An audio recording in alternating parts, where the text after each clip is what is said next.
Yes ma'am. Medical के बच्चे तो पूरा एनसीईआरटी पढ़ के चले जाना।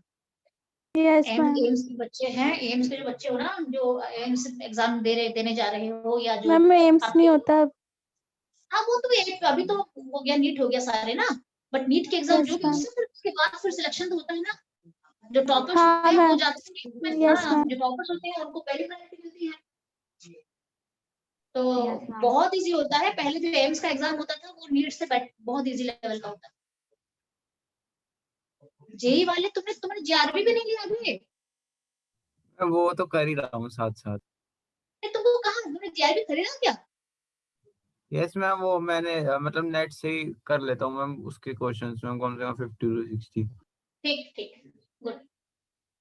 ठीक है कि आप लोग बुक नहीं खरीदोगे, बट नहीं, आप लोग नेट से ढूंढ के पढ़ लोगे, बुक नहीं लेनी। मैम वो फिजिक्स और मैथ्स की लाया था मैं, अभी केमिस्ट्री की उस पर के पास अवेलेबल नहीं थी। हाँ तो उसमें टेक्स्ट बुक है, जेआरबी जो है ना वो नीट के लिए बोल रही हूँ मैं आपको, उसके लिए भी नहीं बोल रही हूँ। फिजिकल के लिए लेना है तो जीमेंस का ले सकते हो, बाकी ऑर्गेनिक और इनऑर्गेनिक सीधे नीट बहुत ज्यादा है आपके लिए। वो पूरा टेक्स्ट बुक है, पढ़ो उसे पूरा। ये खाली क्वेश्चंस करने के लिए नहीं है, प्रॉपर टेक्स्ट बुक है। ठीक है। एक्सक्यूज अच्छा मैम। हाँ बोलो बोलो। मैम जीआरबी की बुक जो है वो सीबीएसई के बच्चे भी खरीद सकते हैं या फिर वो सारे मैंने एंट्रेंस आपको पहले भी कहा था ना कि सीबीएसई वाले बच्चे भी खरीदो, कहा था मैंने आपको पहले भी।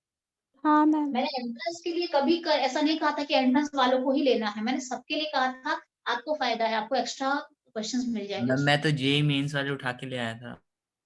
बहुत अच्छा, फिजिकल लाया है तो बहुत अच्छी बात है। फिजिकल केमिस्ट्री अगर है तो हाँ, बाकी का नीट ले लेना अर्पित। नीट ऑर्गेनिक और इनऑर्गेनिक के लिए नीट ले लेना, नहीं तो बहुत टफ हो जाएगा, नहीं कर पाओगे, छू भी नहीं पाओगे। ठीक है जी, फिजिकल के लिए ठीक है, फिजिकल के लिए कोई प्रॉब्लम नहीं है।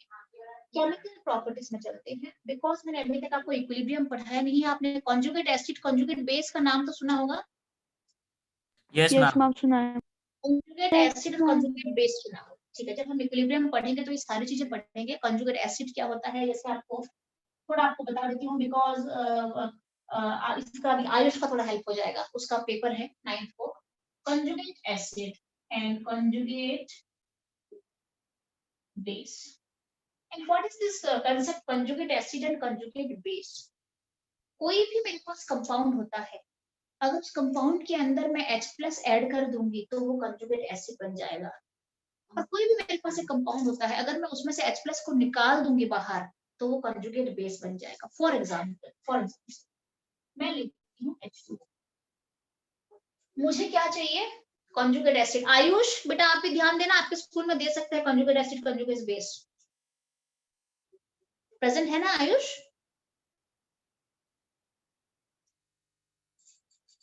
प्रेजेंट होगा, देखना एक बार। हाँ ठीक है ठीक है, ओके। कॉन्जुगेट एसिड का मतलब है जो आपको मिला है उसमें H+ ऐड कर दो, क्या मिल जाएगा, H3O+। This means H3O+ is the conjugate acid of H2O. Clear? उसी H2O को मैं यहाँ पे ले लेती हूँ, मुझे कॉन्जुगेट बेस चाहिए।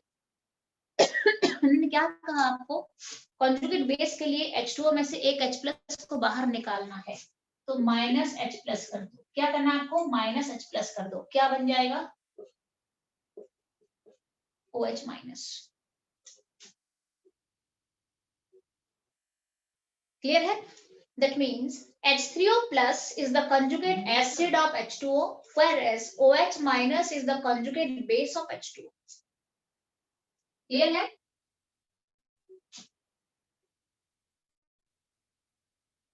अभी बहुत ज्यादा क्लियर इसलिए नहीं हो पाएगा क्योंकि आपने इक्विलिब्रियम नहीं पढ़ा है। मैं थोड़ा बहुत बता देती हूँ, किसी बच्चे को एग्जाम में हेल्प हो जाना चाहिए। क्लियर है? अच्छा, आपको मैं पूछ रही हूँ, मैं आपको ऑलिव दे रही हूँ, एमोनिया दे रही हूँ, और मुझे एमोनिया का कंजुगेट एसिड भी बनाओ और अमोनिया का कंजुगेट बेस भी बना के दिखाओ।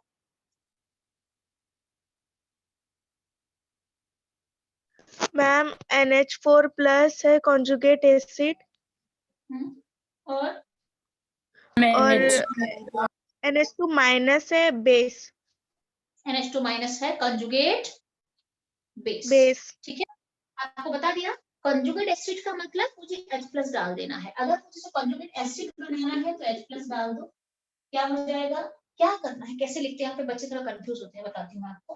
और अगर मुझे कंजुगेट बेस बनाना है तो मैं माइनस कर दूंगी H+ को। अगर मैं इसमें H+ डालूंगी तो कंजुगेट एसिड बन जाए, कंजुगेट एसिड क्या बन जाएगा, H+ डाला है मैंने तो ये हो जाएगा NH4+ हो जाएगा। यहाँ पे से मैंने क्या करा है, ये कंजुगेट एसिड हो गया। किसका कंजुगेट एसिड, अमोनिया का। ठीक है, ये अमोनिया का, अमोनिया से अगर मैं एक H+ को बाहर निकाल दूंगी तो ये हो जाएगा मेरा NH2- हो जाएगा। एक हाइड्रोजन को निकाल दो, 3 हाइड्रोजन है, एक हाइड्रोजन को निकाल दो तो कितना बचेगा, 2 बचेगा, 2 बचेगा, बिकॉज एक प्लस था चार्ज में निकल चुका है, यहाँ पे एक माइनस आ। इसे कहते हैं कंजुगेट एसिड और कंजुगेट बेस कंसेप्ट कहते हैं। जैसे कि आपको पूछा जाएगा H2CO3, इसका कंजुगेट बेस क्या है बोलो। Ma'am H3CO3। नहीं, कंजुगेट बेस पूछ रही हूँ मैं। ये कंजुगेट एसिड है, CO3-। ये कंजुगेट एसिड है और ये जो नीचे है ये कंजुगेट बेस है। कंजुगेट एसिड में हम H+ को ऐड करते हैं और कंजुगेट बेस में H+ को माइनस करते हैं। तो कंजुगेट बेस क्या बनेगा ma'am HCO3 minus. HCO3 minus, क्योंकि एक H+ निकल गया, HCO3 माइनस। ठीक है, अच्छा, HCO3 माइनस का कंजुगेट बेस क्या हो जाएगा,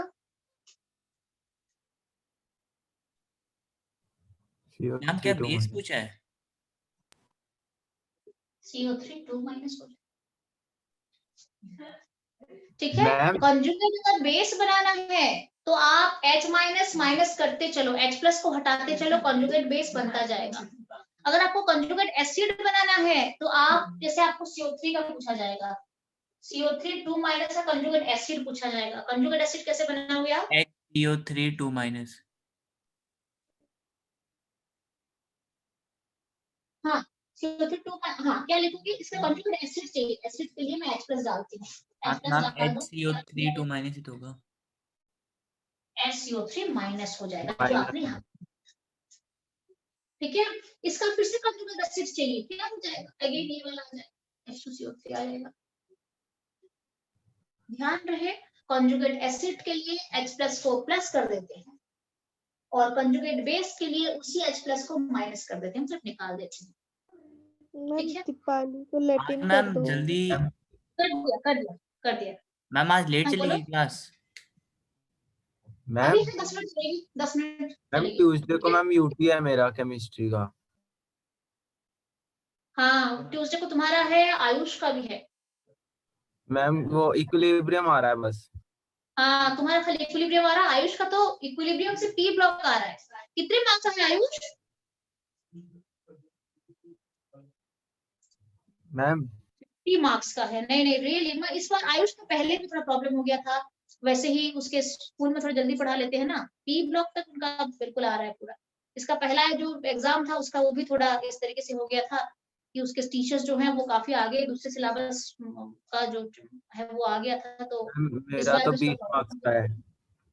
हाँ 20 मार्क्स का तो 50 का है, और फिर P ब्लॉक मतलब कहीं से भी दे सकते हैं। तो मैं एक काम करती हूँ, अगर हो सके तो ये आज अर्पित डाल देगा, इक्विलिब्रियम का नोट्स डाल देगा। मैम मेरे को पीएच ऑफ सॉल्यूशन में डाउट्स है मैम एक बार वो क्लियर करवा देना, हो गया वैसे मेरा।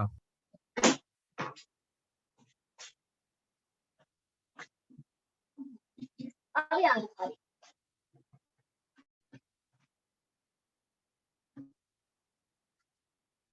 इसको हमने क्रम पर लेके ये उस टाइम पर्टिकुलर नहीं काम करते हैं, सीधे केमिकल प्रॉपर्टीज में चलते हैं। वाटर एक ऐसा कंपाउंड है, वाटर एक ऐसा सॉल्वेंट है, वाटर एक ऐसा मॉलिक्यूल है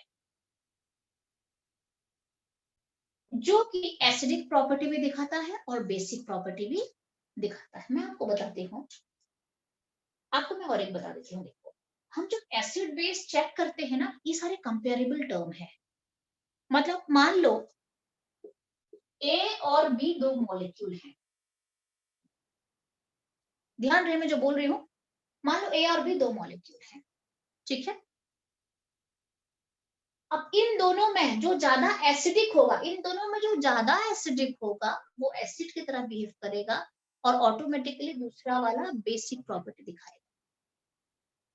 जब कहीं पे केमिकल रिएक्शंस होते हैं, मान लो मैं ए प्लस बी का रिएक्शन दिखा रही हूँ आपको, ठीक है। इसमें ए एसिड है, ज्यादा एसिडिक है। अगर ए ज्यादा एसिडिक है तो बी ऑटोमेटिकली एक बेस की तरह बिहेव करेगा।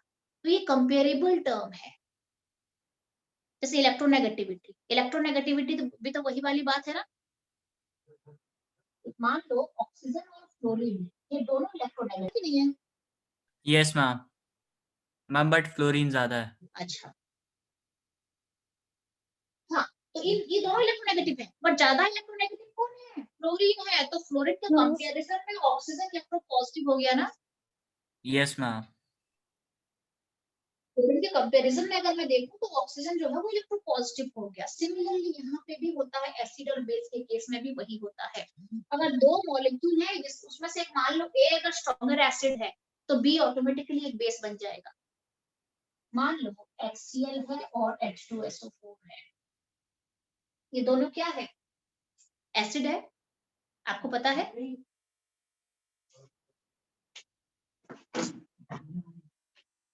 जस्ट मिनट बच्चा, जस्ट मिनट, अभी मैं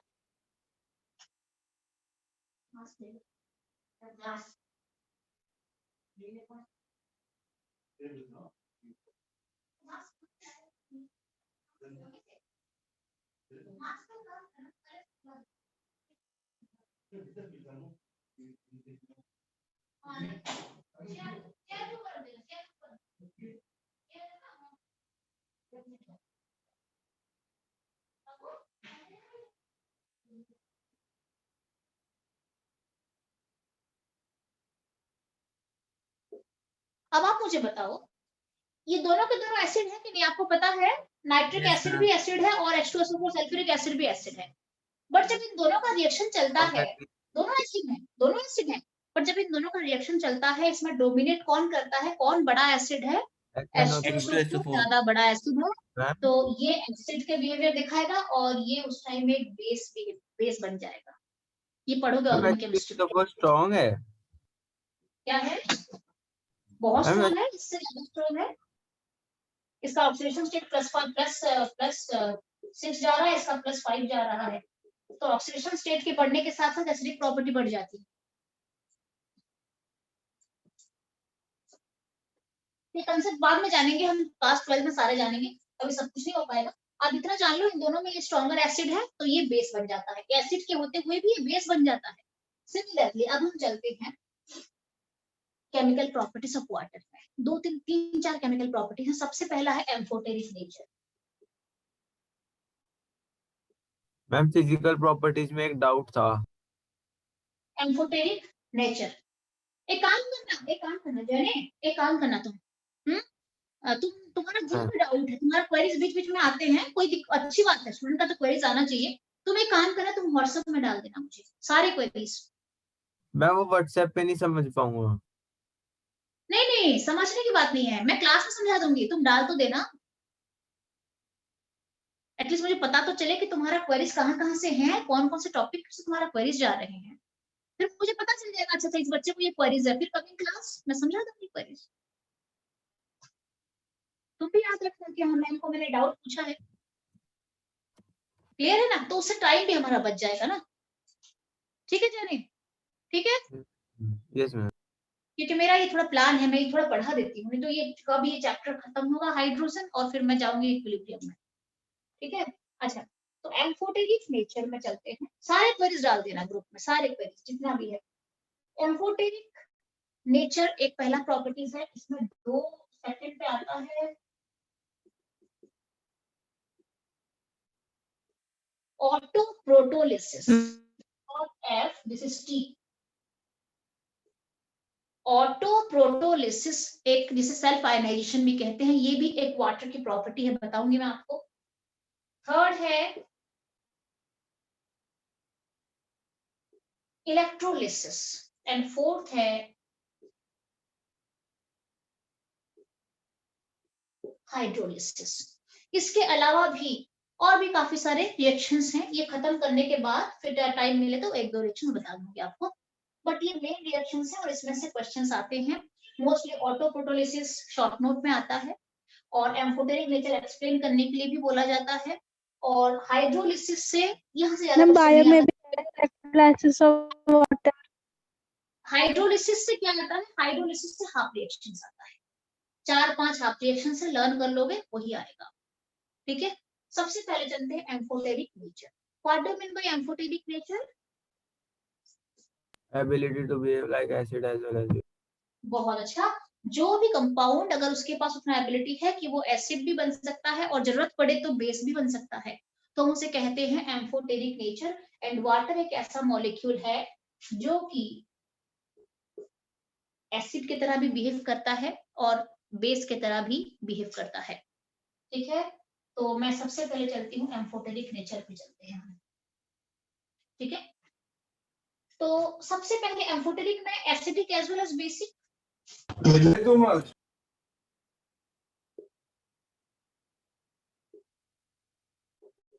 तो सबसे पहले लेते हैं एसिडिक,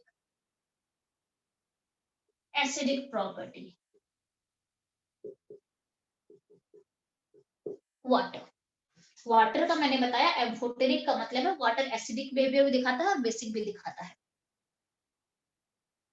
बट एक ही स्पीसीज और एक ही जगह पे नहीं दिखाता है, दूसरे दूसरे रिएक्शंस में दिखाता है। अगर एक रिएक्शन में वो एसिडिक बिहेवियर दिखाता है, दूसरे रिएक्शन में बेसिक बन जाता है। सबसे पहले पढ़ते हैं एसिडिक प्रॉपर्टी ऑफ वाटर क्या होता है, या वाटर एसिडिक प्रॉपर्टी कब दिखाता है। जब वाटर के सामने या वाटर के साथ जो नेबरिंग स्पीसीज है वो एक बेस हो जाता है तो वाटर एसिडिक बिहेवियर दिखाता है।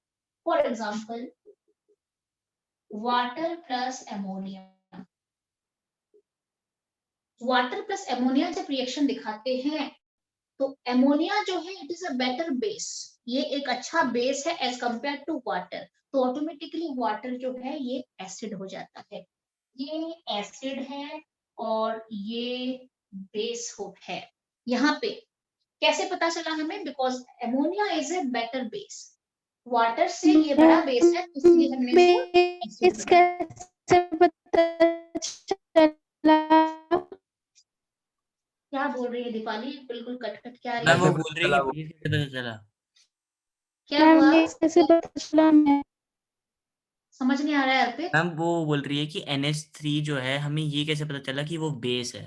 अभी तो आपको लर्न करना है बेटा, अभी आपने पढ़ा नहीं इक्विलिब्रियम ना, ओके मैम। जहाँ पे लोन पेयर, हाँ ये लोन पेयर है ना, और ये इसका इलेक्ट्रोनेगेटिविटी कम है, इसका लोन पेयर भी और इसका इलेक्ट्रोनेगेटिविटी भी कम है, तो ये इन दोनों का कंपैरिजन में ये बेस बनता है।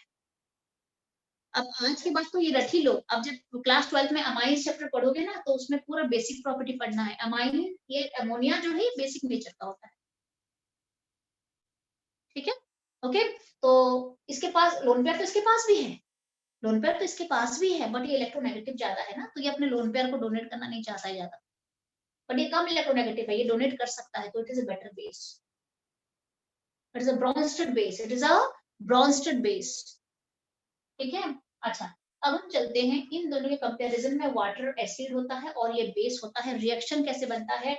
वाटर अगर एसिड है तो ये H+ देगा, वाटर अगर एसिड है तो ये H+ देगा, तो मेरा कंपाउंड बनता है OH- और NH4+। अगर ये एसिड है वाटर, ये बेस है, तो ये अच्छा क्वेश्चन है बेटे, ये जो मैं आपको पढ़ा रही हूँ ना कंसेप्चुअल है।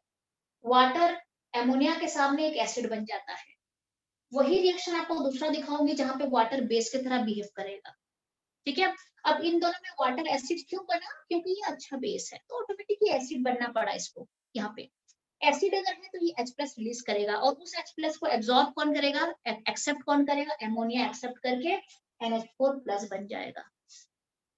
वाटर मॉलिक्यूल ने H+ को रिलीज करा, उसी H+ को एमोनिया ने पकड़ लिया और NH4+ बन गया, और वाटर H+ रिलीज करने के बाद OH- में कन्वर्ट हो गया। अगर ये एसिड है तो ये कंजुगेट बेस है, अगर ये एसिड है तो ये कंजुगेट बेस है, क्योंकि इसने H+ रिलीज कर दिया तो कंजुगेट बेस बन गया। अगर ये बेस है, अगर ये बेस है तो ये क्या है? Acid. Conjugate acid.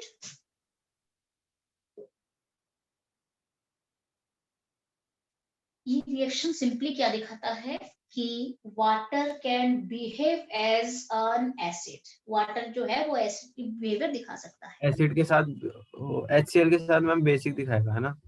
मैं आपको और एक बता रही हूँ, बेसिक प्रॉपर्टी।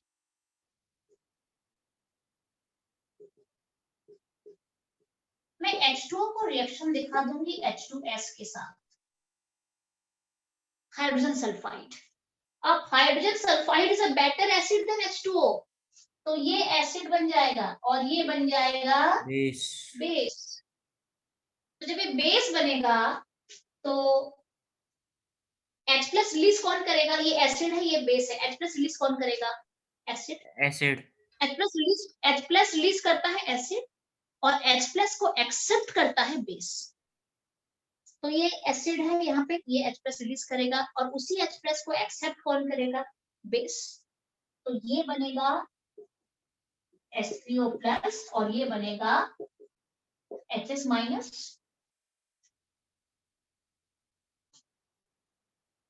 जब दो मॉलिक्यूल के बीच में रिएक्शन चलते हैं, एक एसिड होगा एक बेस होगा, तो H+ कौन रिलीज करता है? एसिड रिलीज करता है और उस H+ को एक्सेप्ट करता है बेस। तो यहाँ पे इन दोनों में ये एसिड है तो ये H+ रिलीज करेगा और जब ये H+ को रिलीज कर देगा तो उस H+ को ये कैप्चर करेगा और कैप्चर करके ये हो जाएगा H3O+ और ये हो जाएगा HS-। अब ये तो बेस है ना, ये तो बेस है तो ये क्या हो जाएगा? Conjugate acid. और एसिड हो जाएगा ना? और ये एसिड है तो ये क्या हो जाएगा? Conjugate base. आपको मैंने क्या बताया था? कहीं से भी अगर मैं H+ को माइनस कर देती हूँ तो वो बेस बन जाता है, कंजुगेट बेस बनता है। यहाँ से मैंने H+ को हटा दिया ना, अभी कंजुगेट बेस बन गया और यहाँ पे मैंने H+ को डाल दिया तो ये कंजुगेट एसिड बन गया। कहने का मतलब ये है कि वही वाटर है, यहाँ पे एसिडिक प्रॉपर्टी दिखा रहा है और यहाँ पे बेसिक प्रॉपर्टी दिखा रहा है। That's why water is amphoteric in nature.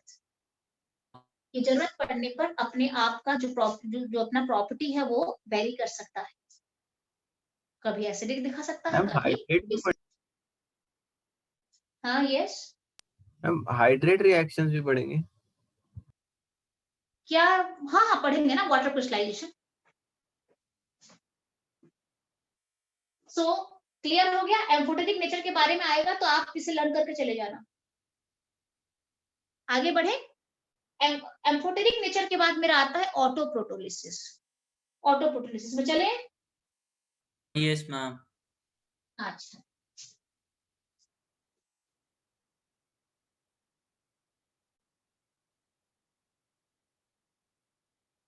Ma'am example तो एक ही देना होता है फिर दोनों?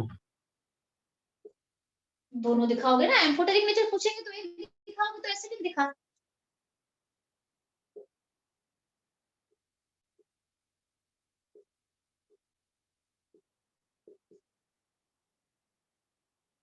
ऑटोप्रोटोलिसिस ऑफ वाटर, ये शॉर्ट नोट आता है, इसे हम सेल्फ आयनाइजेशन भी कहते हैं।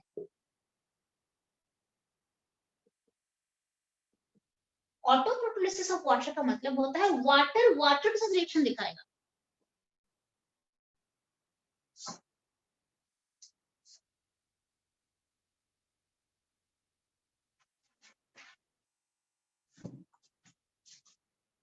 आपको हाइड्रोलिसिस का भी ना तीन चार रिएक्शंस हैं। करना है मैम?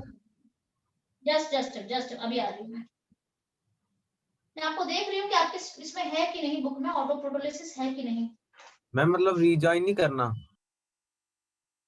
एम्फोटेरिक है, रिडॉक्स है, एक मिनट आ रही हूँ। ऑटोप्रोटोलिसिस है कि नहीं सोच रही हूँ मैं। अच्छा ठीक है ठीक है ठीक है, ओके हाँ ठीक है। कितना टाइम बचा है और? मैम 6 मिनट है। 5 minutes, ma'am. 10 में ही करा देती हूँ, ये करा देती हूँ, उसके बाद मेरी और भी क्लास है ना अभी, कल फिर बाकी कंटिन्यू करेंगे। Okay ma'am. फोटोलिसिस का मतलब होता है सेल्फ आयनाइजेशन। वाटर के साथ रिएक्शन दिखाएगा और आयनाइज हो जाएगा। वाटर जब वाटर के साथ रिएक्शन दिखाता है उसमें से एक वाटर एसिड होता है और एक वाटर बेस बनता है। मान लो ये एसिड है तो ये बेस बनेगा और ये इक्विलिब्रियम वाला रिएक्शन दिखा सकते हैं, ठीक है। डबल हेडेड एरर का मतलब है ये जो रिएक्शन है वो आगे भी बढ़ सकता है और जरूरत पड़ने से बैक भी जा सकता है, ठीक है। जब वाटर के साथ रिएक्शन दिखाता है उसमें से एक वाटर को बेस बनना पड़ता है, बेसिक प्रॉपर्टी दिखाते हुए दूसरे को एसिड बनना पड़ता है। जो एसिड है वो H+ को रिलीज करेगा और OH- बनेगा और जो बेस है वो उसी H+ को एक्सेप्ट करेगा। ये एसिड है, ये H+ को रिलीज करके इसको देगा, ये एसिड है, ये H+ को रिलीज करके इसको देगा, तो ये बन जाएगा OH- और इसने एक्सेप्ट करा और ये बन जाएगा H3O+।